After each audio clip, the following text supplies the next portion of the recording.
Hi guys, and welcome to Rufus and Doofus. My name's Chico and I'll be your host today.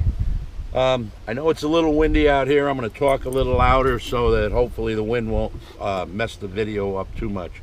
But I had to get out and do some thinking. As you saw from the previous video that was posted, we kind of limped Guz down to the mechanic. From what I understand, this guy is very reputable, and after talking to him, I felt very comfortable leaving it there. Now, if you've been following along, you know that we had some fuel pump issues when I got it, and we went out and ordered a fuel pump, got it installed, and everything was okay for probably, I don't know, 30 miles, if that. And then the problem started to reoccur. We had that bucking and lack of power, and the Guz did not want to go.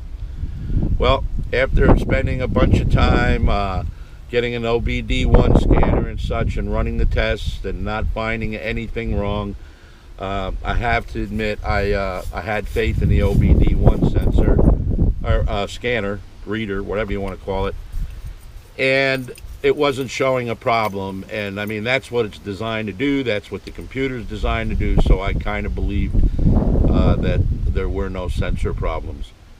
And after playing it with more and more, I just can't get my head out of that fuel problem and fuel pump again. Well, guess what?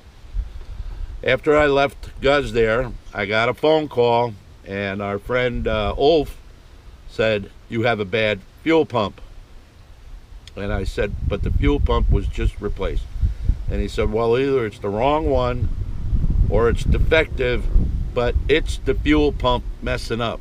And I said, "Wow, that just seems strange." I said, "Do you think it might be a blockage?" He again said, very confidently, "It's the fuel pump." So apparently we were only getting about 44 pounds of pressure. And when he disconnected the vacuum hose on the fuel regulator, he should have seen a spike. It did not spike. It did not go anywhere near where it should be, which is uncontrolled and open. It should be about 100 psi, according to him, which I believe. He's definitely knows his stuff. So guess what? Now I've got a fuel sending unit, which I don't know if is the correct one.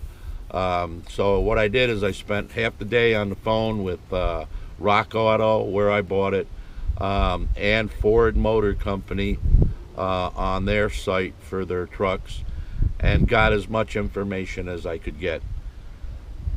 The Ford information, very confusing, jumpers for different applications, a three-prong plug versus a four-prong plug, very confusing. So I went to more sites and just started from scratch. Fuel pump for a 1997 F3 Ford chassis. Everybody comes up with the same fuel pump. The numbers are the same among them. This is the replacement pump. So I don't know what to think at this point. So what I told Ulf to do is, hey, how about maybe your connections check and see, is this in fact the right pump? If it is not the right pump, then Rock Auto kind of owes me, because I did it the way I was supposed to. They were confident that this was the pump for that vehicle. So if it's not, I'm sending it back and I should get a credit. If it's defective, same thing. I'm sending it back and I should get a credit. But in the meantime, I'm up in the air. I don't know for sure. So as I said, I checked out a whole bunch of other sites. Some of the sites that sold the pump used the VIN number to look it up. Came up with the same fuel sending unit. So I'm confident it's the right fuel sending unit. I'm beginning to feel as though that fuel sending unit is not functioning properly, and it did not function properly basically from the day that we put it in. Just my luck. It's Friday the 13th today. Friday the 13th every day for me. So I'm a little discouraged, but I'm not giving up. I hope you can hear me over the wind. Figured I'd kill two birds with one stone.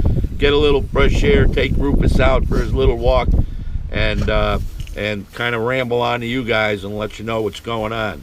So the diagnosis is bad fuel pump, low pressure. Yes, not enough pressure to have those injectors squirting that gas in at the rate that the engine wants it. Probably going to give me one hell of a bill on fuel mileage. Whatever, it's going to suck up some gas, but that's what it's got to do, because it will not run without gas. No ifs, ands, or buts about that. I know that. So in any case, we limped it down to Ulf, and we had to stop and give it a rest, and we made it the rest of the way. So Guz is safe and sound. He's in good hands, I believe. And within a day, or, well, let me see, it's Friday, so probably not over the weekend, but within a short period of time, I will imagine that we will have nailed this down. And then the only thing is going to be getting it out, returning it, putting the new one in, correct one, or one that functions, whatever the case may be. So guys, that's the update. I'll keep you informed. Don't go away. And I hope you enjoyed this video. If you did, please give me a thumbs up and share. And don't forget to subscribe. Take care. Right, bub? Hey, you're all wet. You went in the pond. Good boy. Cool you right down. It's about 85 here. Sorry for you guys in the north up there freezing your butts off. Bye.